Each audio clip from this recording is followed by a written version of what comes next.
Hi, welcome everybody. Um, Nice to see you. This short presentation we're going to do on sound and lighting tips. And I'm recording this for folks that may want to access it later. So basically what we'll do uh, in our very short session, we're going to go over some general tips to make your lighting and your audio more effective. And we'll have a couple of few quick thoughts about general connectivity that might be relevant for some of you.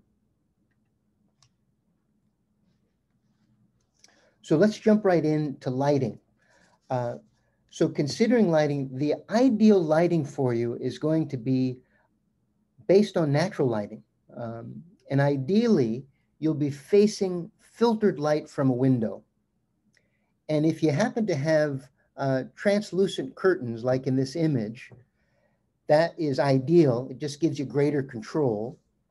But probably for most people, what you're going to do, we'll come back to this in a second, but what you're likely to do is to have natural lighting and a little kit of a couple lamps from around your house that you might have close by.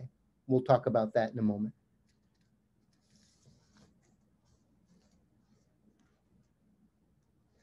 So one thing you do not want to do, you don't want to have a bright light source behind you.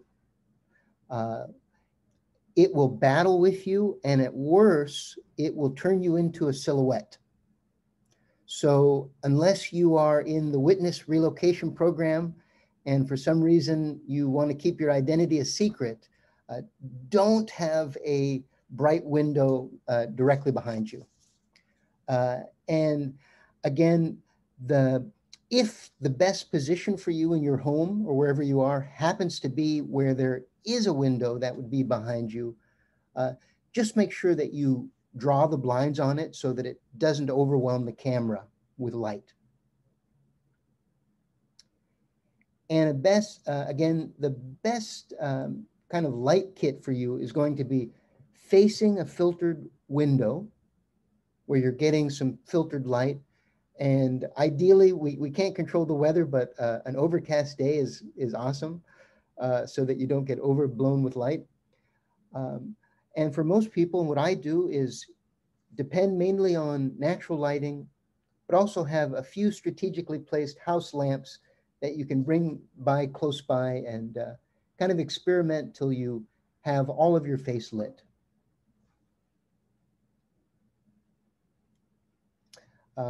And I'm kind of jumping through these, but we've saved a little bit of time at the end.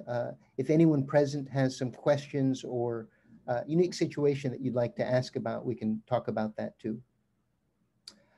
A couple other things to mention.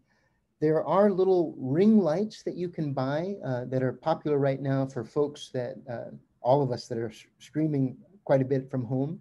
You can get those for about $15 to $50.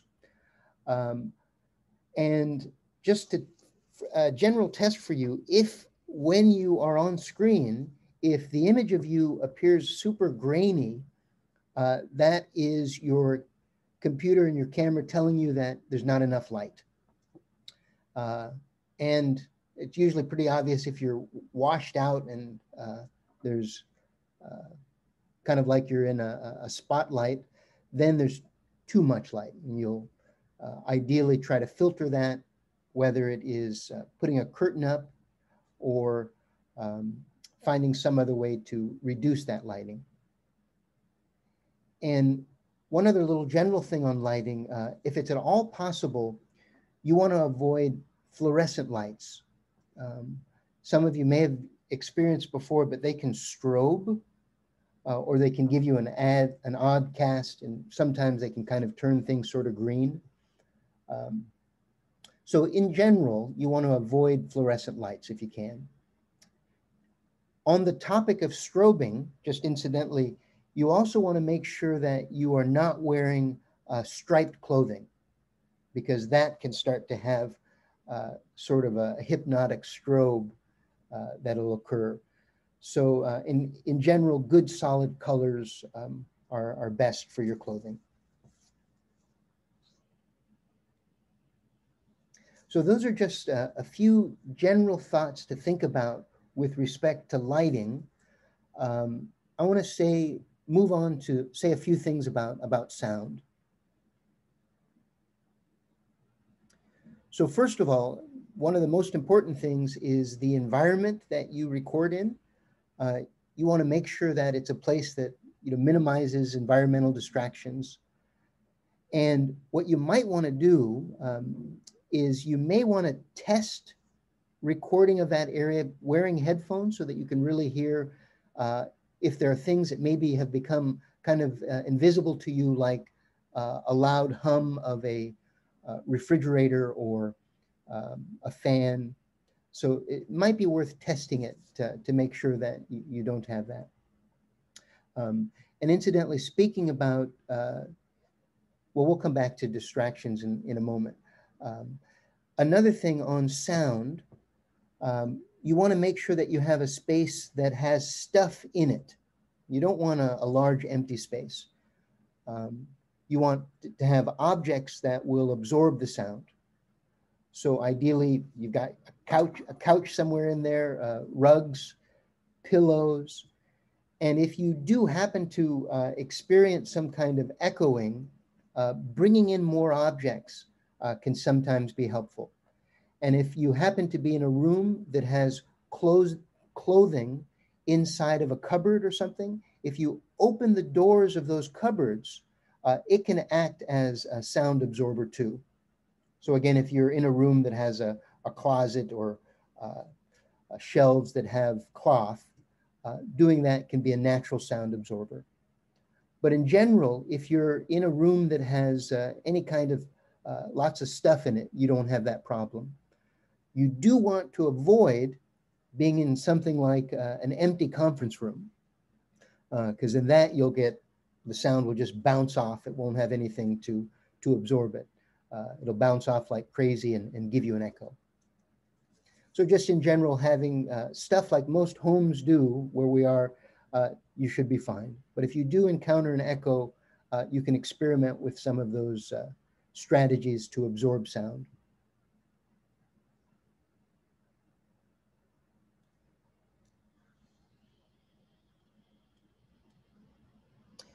So as far as tools, for general recording, for most modern computers, especially Mac, you'll have more than adequate recording capability, and on some of them, actually quite excellent sound. You may wish, particularly if you are also doing podcasts or other things, you may wish to opt for an external microphone. The most popular is probably the Yeti. Those go for about 130 to 150 or so. And they give you far greater control than the microphones on your camera. So they let you, for example, choose the direction where it will input sound from, which can be very useful if you happen to be having an interview with another person, or if there happens to be other very loud environmental sound and you want to kind of zero in on something. But in general, besides the greater control it gives you, it just will give you quite excellent audio quality too, at a pretty reasonable price. In general, if you've never recorded before at all, and you're not sure where to start, I'm just going to mention briefly a couple of the native options that are on your computers. So on the Mac, the QuickTime Player is a really great tool that will allow you to record your screen. You can also choose areas of your screen to record. And if you haven't played with that, it's fairly intuitive. And just search for it on your computer, QuickTime Player. And under the file, it will give you some options for recording your screen, recording audio, etc. And on the PC, and I'm not using a PC right now, but in general, you should have on yours a native app called Camera. and that will let you record directly from your camera. And there are a host of different apps that folks may use for recording, but these are two pretty friendly, robust ones that should be native to your computer and ready for you. I want to just mention a couple things about general connectivity. And this might be for folks who happen to be recording a live stream and issues that might be relevant to that. Many of us are blessed with very generous speeds. I think where I am right now is supposed to be like 200 megabytes per second, which is, I still remember when we had 52K monitor or modem. Anyways, but regardless of that, occasionally you may encounter difficulties, and some folks, your bandwidth may be nothing like that. So a couple things you want to think about. You may have the option, first of all, if connectivity is not an issue, don't worry about these, but if they are for you, one thing to think about, you may want to do an Ethernet connection rather than using Wi-Fi. And that will generally give you a more stable connection. And that is, excuse me, placing a network wire directly to your router. And your service provider can probably guide you through that if you need to do it. You also, if you're encountering difficulties, you might want to make sure that you have everyone in your household, refrain from kind of large network intensive tasks, whether it's very intensive 3D gaming or live streaming, some binge watching on Netflix, whatever it is. You may want to consider asking them not to do that.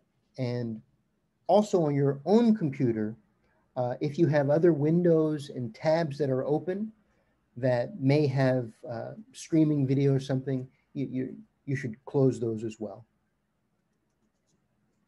And again, those are just a couple of things to troubleshoot for those who may happen to be recording a stream and run into difficulty. Again, the option of thinking about considering an Ethernet connection, and also just making sure that you don't have a lot of large network demands on your own computer or in your household at the same time. So those are just some general things about lighting and sound and connectivity. And if you have a question later, you can feel free to reach out to me. I'm happy to respond best that I can or point you in the right direction. And those who are present now, we've saved a few minutes to answer any questions that, actually we have quite a bit of time, any questions that anybody might have now.